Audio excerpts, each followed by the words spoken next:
just said like so many times, but you know, whatever. I'll just admit to it. I'll just call myself out. Right, it's fine. I'm just gonna call myself real. out on it, alright? It's fine. I said like a lot, okay? No, I'm sorry. I'm sorry.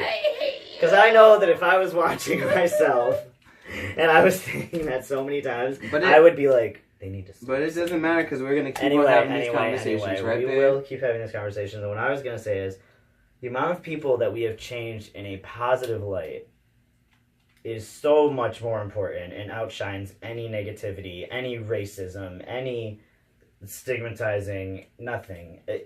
The positivity that we've created just by being in a relationship and by being public and by showing ourselves publicly. Like, we dance out in public all the time, and I mean dance at a restaurant. Like, we don't care. He'll ask me to dance at a pizza place, and we will. Walk away. We will have people.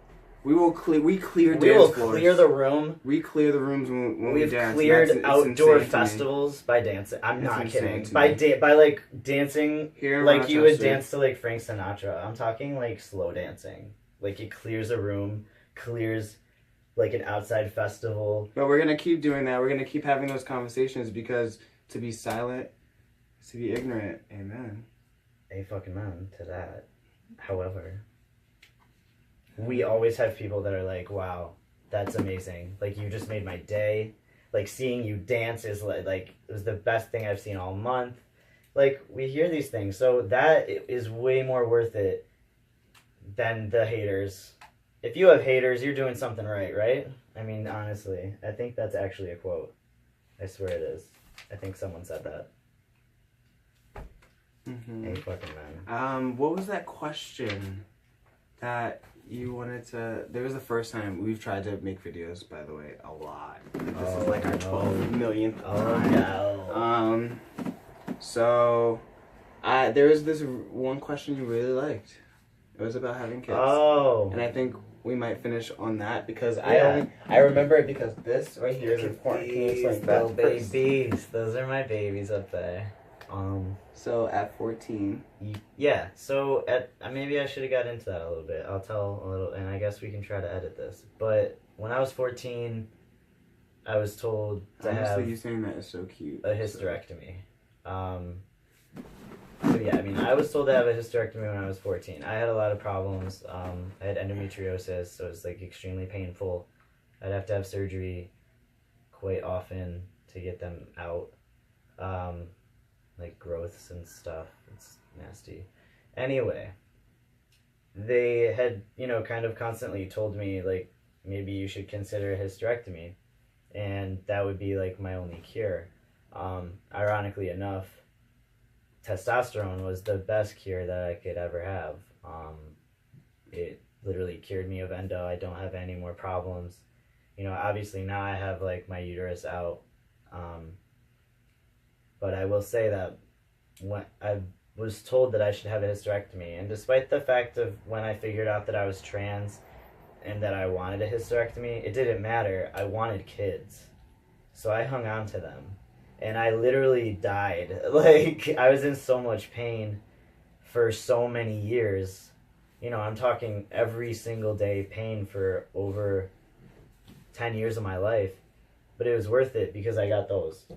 So, I got my little... 14. My 14 eggs and my 14 possibilities at children. So that is amazing. Now we can bring up the question. What? That you were going to ask me. And I was going to ask you. I think it was both of us about kids. What is it? Oh, how do you feel knowing that you can have children? Me? Yeah, I'm going to ask you because... Now, I already just said I know that I can have 14 kids, and that's amazing, and it was worth all the pain and suffering I went through. It was fine, because I got my kids. And now you, as a gay man, you never thought... Well, in my world, so I don't think I really touched on where I'm from. I'm from Brooklyn, New York. I was raised East New York, projects out there, and, like, going through school, I always, and looking at the media and watching shows and movies, I always had the impression that gay people didn't really have their own kids. And if they did have their own kids, it was extremely hard. But I have 14 options, and that's amazing to me. That's amazing to me because I've always wanted to have kids. I even considered just hiding and suppressing my my attraction to men, like being gay, just to have kids, and I realized that couldn't happen. And I'm so happy that I waited for you. So happy I met you. So. Oh, you're so cute. I'm gonna die. So anyone that says that cis allies are not needed, They are. They are. I'm sorry. I love this man. But the person, first of all, the person who even, the group of people who even is the reason why I get to celebrate my gay pride every year. They were trans women who were of color. What? Yeah. They were allies to me. Know your history. Know your history. Know your history. And not to mention, like, just to honestly be successful in, like, any real change. And if you're talking about minorities, then those minorities will never be truly listened to unless there's somebody on the outside who can stand with them and say, you know what, like, they matter. These are their issues. They matter. And it brings to light. It takes white people to say Black Lives Matter. It takes white people. Black people can say that all day long. Black people have been saying that forever. We're not listening, right? No. So we need white people to stand up and say Black Lives Matter. We need cis people to say trans men are men. Trans women are women. We need that. Like, that's so necessary. And sorry for ranting, but you know. Right, and it takes passion to even drive people to change. And I thought that's so interesting. Yes. Oh my gosh, you're so cute. So, I think that is a good point. I never expected to be with a trans person. I really didn't. And I'm glad that you did bring this to my attention to touch up on it, but because it took me leaving, like forcing myself to leave for college, and become an educated Black man, to even know who trans people are, and to know that they're just people. And now I'm not dating a trans person, I'm dating a gay man. That's who I'm dating. Exactly. I love you. I love you too. We're engaged and we're dating Yes. Well, this is great. This was great. This is really nice. Because there's so many possibilities for the future. And honestly, there are so many people who are asking, they just want to know, like, about our relationship. They're just either curious or, like, and who cares? And we're gonna kick butt because it's so interesting. Wow, I learn something new every day, Lord.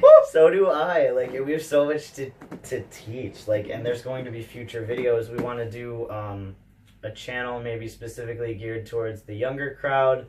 Then we're also gonna have sex talks for sure, because that's clearly something we hear a lot of questions on. Mm-hmm. Oh, doesn't everybody want but definitely. To know? So if that's the case, if you have any questions about anything, drop them in the comments. Yes, please. That's great. Reach out to us on Instagram. Yes. Message us, comment. What's your tag name for Instagram? Instagram, it's Corey Smith, CORI 5. It's not an S. MITH.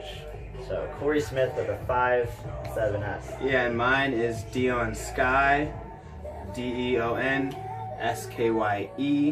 I should go into my whole naming situation, but that will be. We have a lot to talk about. We have so much to talk about. Yeah. We probably just have to get started. Like I said, once again, I'm excited.